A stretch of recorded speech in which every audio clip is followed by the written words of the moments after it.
Welcome to Stupid Money. Not that money is stupid. Most of us would love to have more of it, but sometimes we do make stupid decisions with it. But you don't have to. This is the show that unpacks how to stop making stupid decisions so you can be smarter with your money and have a happier, fulfilled life. Join us today as we look at retirement.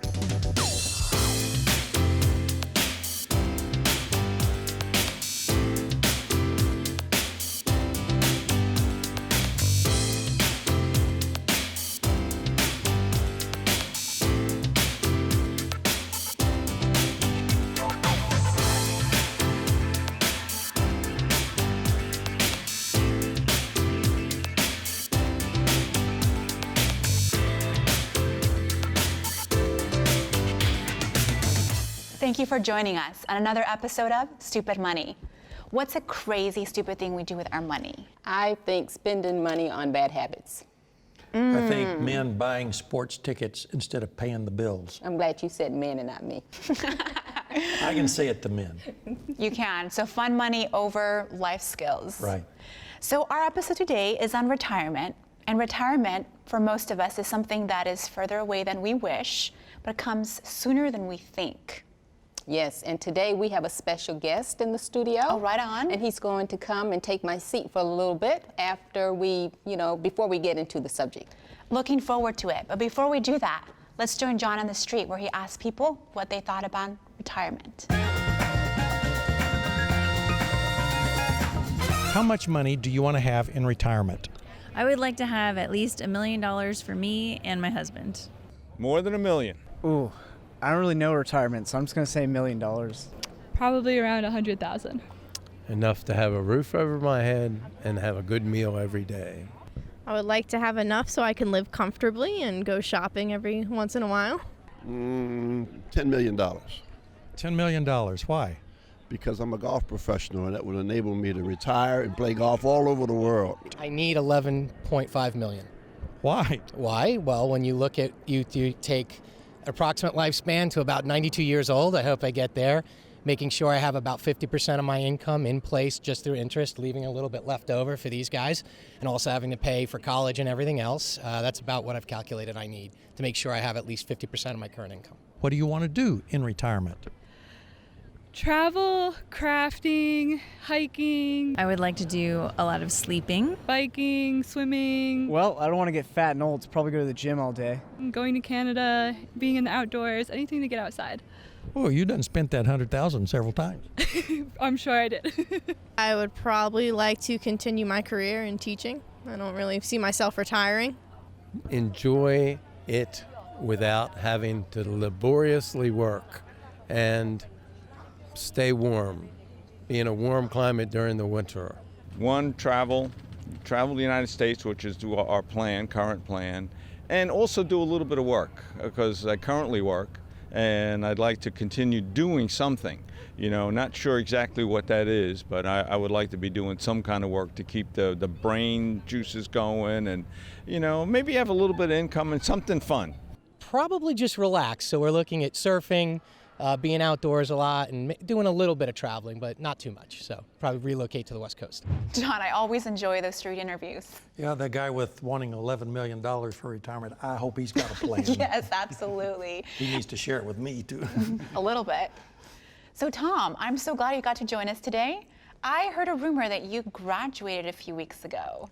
It's the most unusual thing. I was there at home minding my business, and a letter came from Southern Adventist University. I graduated there in 1967. Congratulations. And so on the 50th year, they always invite the graduates to come back and march with the current class. Oh, that's special. And so this is my 50th year, so I said, well, why not? I'll just go down and do that. So I went down, they put me in a green robe, and did you get the cap, the I graduate got the cap too. I wanted the floppy hat, but they gave me the other kind. So they have us march in right after the students. The faculty go first, and the students, and then our Then group. the special guests. And so we got to sit there on the front row in our little green outfits. And before I went in, though, I was looking at some of the students there, and I said, 50 years ago I graduated. I said, you're just starting out. I said, folks, you really need to begin to think about your retirement right now. Ooh, that's perfect. That's our episode today. And since this is a segment on retirement, thanks, Tom, for coming by. I know you're a CPA. You've been on corporate boards, managing millions of dollars. You've helped build nursing homes, you name it. But I want to hear what you've done to plan for retirement. Tell us your story. Well, my wife and I have worked there for the church organization for some years as well. And as we got up towards that time you can retire, we continued to work, and we started drawing Social Security. And we said, we need to get prepared for retirement. Well, we could have retired then. So you're still working and drawing Social Security? Yes, but we went ahead and we paid off the house. We remodeled the kitchen. We put a new roof on the house. We put new windows in it. We bought 2 new vehicles that are paid for. I saw a picture of that truck you bought. Oh, nice, That's probably a stupid way to spend your money, but anyway, we got one. And so we feel that with the Social Security and the retirement we get, and then the amount of investments we have and so forth, then we should go into retirement and be able to do whatever we would like, perhaps volunteer for some projects here and there, and just enjoy life. What are you going to haul in that pickup? Well, my wife wants to go camping, so I think it's going to end up with camping gear. But I have told her if she ever drives it one time, I'll never see it again. Well, are you going to do anything else for retirement to plan? Or is that, you got everything lined up? Pretty much so, Lord willing. And so we want to take it a little more easier, spend more time with the grandkids. But I still want to volunteer for various church projects. I'm very interested in Guam and Micronesia, which the North American Division took over recently. And it's just fun to see all that. So you're actually going to have a mini career? I think so. My wife says I'll be bored otherwise. Yeah, well, we don't want that to happen. And listen, Tom, thanks so much for stopping by. We're going to let you go catch a plane and keep managing the money, all those billions of dollars, and keeping the church going. Well, thanks so much. I would like to see more billions of dollars, but that's a great goal. Thank you so much, and I appreciate being able to visit with your guests. You're welcome. Absolutely. Stay tuned for more right after this break.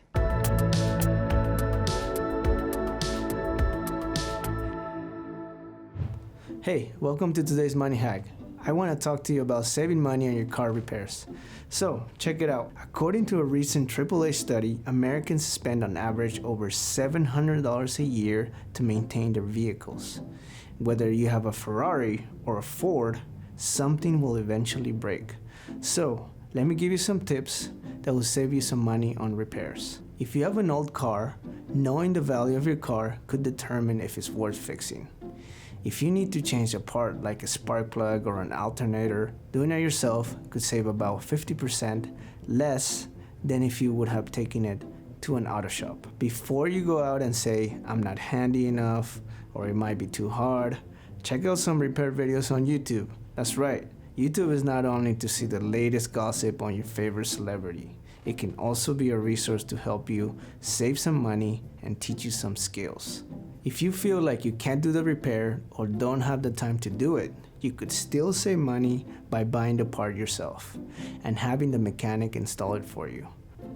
However, always check with your auto shop to see if they will accept an outside part and they would only charge you for the labor. According to an AutoMD survey of 125,000 auto shops, nearly half of them were willing to accept an outside part. So your chances are good, they're 50-50.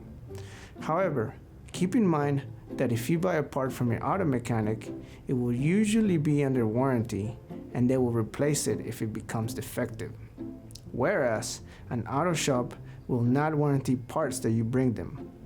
For that reason, I only suggest purchasing expensive parts that are quick to install, for example, an alternator or brake caliper.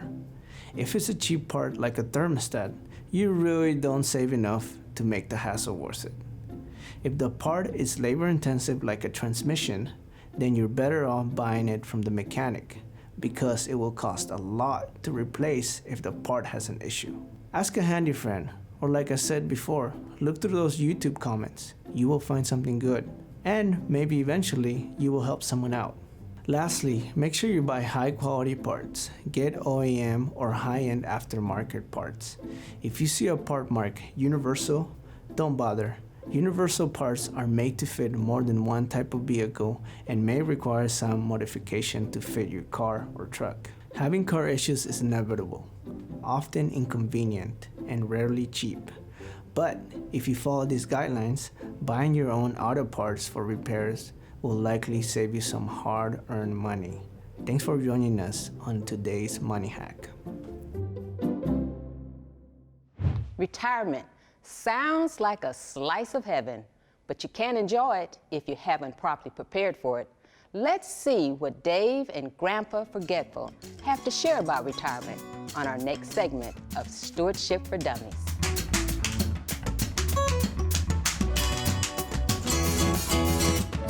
Grandpa, did I hear that you're about to retire? Yeah, I am. Oh, yeah, I am, Sonny. So are you going to retire too soon? Oh, no.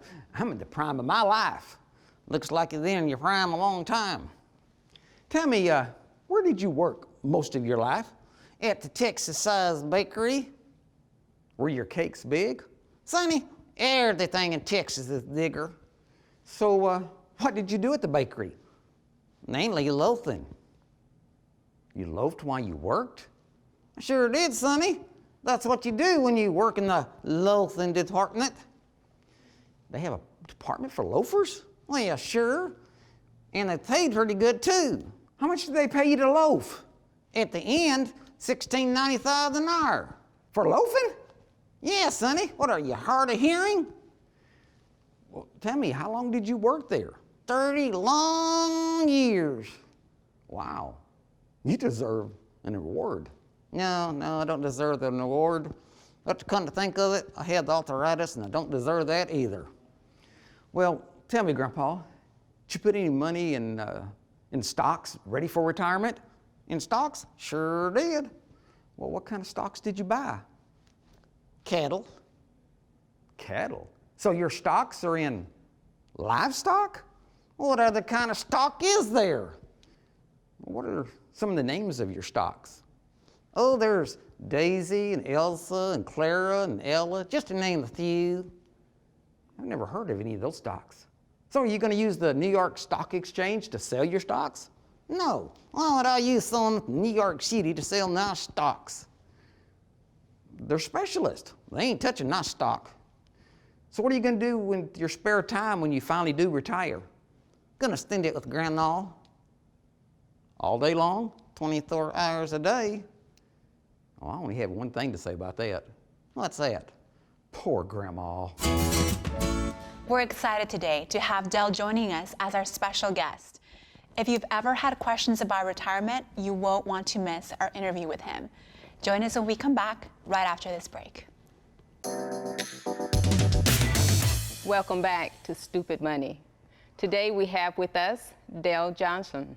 Thanks for being with us today, Dell. My privilege. I understand that you're retired. When did that happen? Yeah, well, December 31 of last year was my last official full-time day working for the church after 41 years. Well, today we are very fortunate to have the retirement guru with us. Exactly what we needed, because today that's what we're going to talk about, retirement. You got it. I have one great question for you. What is one of the most interesting story that you can tell us about retirement? Retirement is such an interesting subject, but people just procrastinate. And I've been doing these pre-retirement seminars for 15 years, half-day seminar. And so frequently somebody comes up to me at the end of the thing and says, "Where were you when I was in my 30s?" And because retirement planning and thinking about retirement is really an over-the-horizon kind of a picture.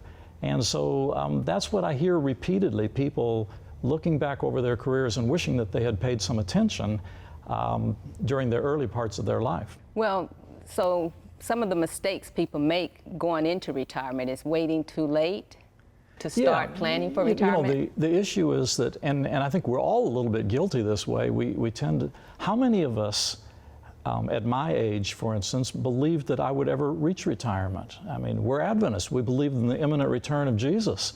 And so we tend to use that perhaps as a reason not to plan for retirement. I never thought I'd get married. I never thought I'd have kids. And now I have grandchildren. And boy, that's a little frightening. But you just procrastinate. I just recently read that there's 1 in 3 people who have not prepared for retirement. That is staggering. I have a feeling that the numbers in reality are, if you add the word adequately planned for retirement, would be greater than that. Not very many people have adequately prepared for retirement. There are a significant portion of people that will rely on Social Security alone for their retirement income. I think I read recently that the average balance that people have approaching retirement is somewhere in the neighborhood of $25,000 in an account. Well, that won't last you very long. Well, let me just stop you right there, because how much money will I need to have when I go into retirement? Because I'm almost there and I'm 5 years away, so I probably should be really seriously looking at, making sure I have everything lined up. So how much do I really need to have in retirement? Well, that's a simple question, but there's not a simple answer to it. My opinion is that the best way to look at that is to actually do a budget. And, oh yay, I'll get to do a budget tonight. Nobody likes to do budget except us finance type people. But the reality is that everybody should do a retirement planning budget, and it needn't be complex or complicated. But you can look at your own budget, you can figure it out by reviewing what your needs are going to be in retirement. The challenge is that a lot of people think they're just going to maintain in retirement, and they don't think about the extra things that they want to do in retirement, that they've always wanted to be able to do in retirement. The daily golf games, the cruise to the Caribbean, and those kinds of things. All those kinds of things cost money. And you mentioned Social Security, because now I'm putting my money in there, and so that's one part of my retirement. But won't I have Social Security to help me? Social Security is incredibly important. And this is for a fairly narrow range of people, but people that really do dumb things. Self-employed individuals who do not engage with Social Security, who do not send their SICA payments in. I was talked to by an individual who was a friend of mine, actually, who has no Social Security, and his career, he was self-employed. And so he had his own contract, his own business, and he never engaged with Social Security or Medicare. He never made SICA contributions, the payments that a self-employed person makes towards retirement. And so as a result of that, now he's old, he's tired, he's not well, and he has no Medicare and no pension. And he's in trouble because he never engaged in Medicare. Medicare and Social Security are such an important component of the total retirement package. Ministers who've opted out of Social Security, ministers can legally opt out of Social Security, and ministers that have opted out of Social Security, I remember one came to me and he said, I was advised not to put money into Social Security or to opt out. Ministers can opt out of Social Security. And so I said, do you remember what the second piece of advice that person gave you after he said that? And he said, no, I don't remember that. Well, I did remember that because I had heard those speeches before. And the second point that those advisors make is pay your SICA payments to yourself. Put that same amount of money into a retirement account. And the guy said, oh yeah, maybe he did say something like that. I said, did you do it? No, I never did that. And so that is the challenge that self-employed individuals have. Social Security and Medicare are really important. You know, this show is about stupid things people do with their money. And you've mentioned some stupid things that people have done with their retirement. Do you have any stories that perhaps you've done, stupid things that you've done with your money? I'm not stupid with money. I'm a very, you know me, I'm a very concerned. Yes, no, you I did one thing one time. A friend of mine came and he said, you know, I've got a buddy out west who works at a car auction lot, and he's got some good cars, and he said, would you like to buy one? So I bought a car sight unseen, not without knowing the person that was selling the car, and it was a fraud, and I lost about $7,500 on that deal. And I learned a tough lesson. I learned a real tough lesson. Those are valuable lessons that help us to not make them again, also to pass them on to our young people. You know, you've had a lot of great advice. Do you have anything else you want to share with me? Because you said you had some bullet points that you wanted to share with me. I do have one additional point, and maybe this isn't a money thing, but I think it is. It seems to me that husbands and wives need to be pulling as a team.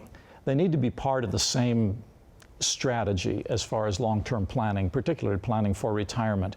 And I think that this often doesn't happen. Sometimes one of them is the spender and one of them is the saver, and you end up with a conflict. My wife keeps this little thing on her refrigerator, and it says, "No woman ever shot a man while he was doing the dishes." You know, it's a great little logo to keep. The thing is that my wife looks at this and she says that she knows that when I retire, she's going to have twice the husband and half the money. And it's got her concerned. And if husband and wife are working together, now they don't have to understand everything about investing. People have their strengths, and the dominant partner in retirement planning may be the man, it may be the woman. It doesn't matter, but you really have to have a strategy that is together. You've got to be working together and have a long-term goal, and you don't waste money that way. I had a friend who came to me one time and he said, "You're moving to Maryland?" And I said, "Yeah, I am." And this was many years ago. He says, "My advice for you is to buy a house you can't afford." Buy a house you can't afford? That's what he said. He said, buy a house that if both of you are working as hard as you can barely make the mortgage payment every month. And I said, why would I do that? It seems like a rather risky thing to do. And he said, because of inflation, you'll get cost of living adjustments every year of 5 to 7%, and pretty soon you'll be able to afford those mortgage payments. Furthermore, housing keeps going up in value more than anything else. And so when you retire, you'll have a nice nest egg in your home. Well, I'm so thankful. The guy is still a friend of mine. Did he follow his own advice? He did. I hope not. He did. Oh. He did, actually. And it creates a problem for you because it creates a risk. What if one of you loses a job? What if one of you gets burnt out? My wife has a friend who came to her and said, "How can you be retired? How can you not be working?" She said, "I want to quit. I'm burned out. I'm tired." My husband says, "No, you have to keep working because we have this big mortgage payment to pay." And so what's the key there? What did you guys do? Well, the key is a modest lifestyle. Mm-hmm. I think the key is a modest lifestyle. If you're spending all of your money and more, you're not going to be ready for retirement. You're not going to make it. So no. You guys had a plan, and you stayed with that plan? Well, not perfectly, but I don't think anybody does it perfectly. But yes, we have had a plan. Our goal was to have the house paid for. That check was just written last month. Oh. Okay? And it's a modest home, but the house is paid for. And to have an adequate amount of money in the tax-deferred savings account to be able to maintain our standard of living. But a modest lifestyle is one of the greatest things you can do to prepare for retirement. One more thing, and everything that you've said has been great, and I appreciate it because, as I said before, I'm about to go into retirement, and I will follow your advice. I've always followed your advice, by the way, but if you could just give some advice to young people, if you could tell them something about finances, what would be that one thing? Well, it comes back to the first point that I made, and that's procrastination. I remember talking with a young person who had just become employed, just got her first job. And she said, I went home and I told my dad that I had been accepted and that I was going into human resources and going to be signed up for my new employment. And she said, my dad looked me right in the eye and he said, the first thing you do when you're in HR is you sign up to contribute to your to the 401k or 403b, to the retirement plan. And she said, whoa, my salary isn't that much.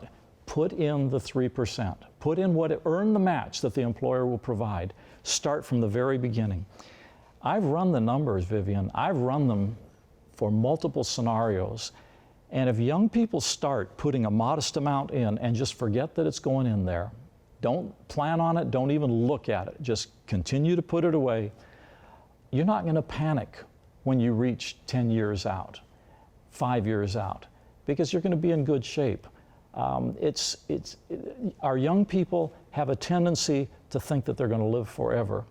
In retirement, we talk about the 3 phases: the go-go years, the slow-go years, and the no-go years. And no matter how young and invincible you feel, there's going to come a time when, should the Lord delay his coming, you are going to be like you and I, approaching or at retirement. And planning modestly ahead of time keeps you from having to panic as you approach retirement. As you approach it. Well, thank you so much, Dale.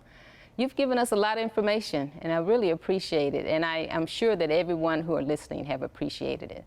We've learned a lot about retirement today, and we're going to wrap up these key points right after the break.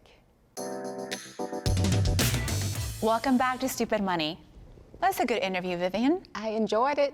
Oh, Dale Johnson is such a guru on retirement. He is. He is so knowledgeable. Not only is he retiring, but he used to teach people about retirement. He actually helped put that retirement plan together. So he's an excellent teacher. For thousands of people. For thousands of people. Speaking of retirement, Proverbs 30:25 says, "Ants are creatures of little strength, yet they store up their food in summer." There's over 12,000 species of ants. Some of them plan for their winter and some of them don't. How much does an ant gather in summer to prepare for winter? As much as they possibly can. So that's what we need to do in retirement and planning for it. Diversify our planning. Mm-hmm. You know, by the way, on my phone, I got an app. It's a retirement app. Oh, really? I was playing with it, looking at it, and I showed it to Vivian one day. She said, "I got the same thing." But it's counting down. But it says, "Who's counting?" Well, apparently 2 of you are. Vivian, did you have a takeaway from today's episode? Yeah, my takeaway is that, there's a lot of preparation you must do for retirement. But while we're planning for the future, we need to be content and live in the now. That was beautifully said. This has all been very helpful information. And I hope you join us again for another episode of Stupid Money.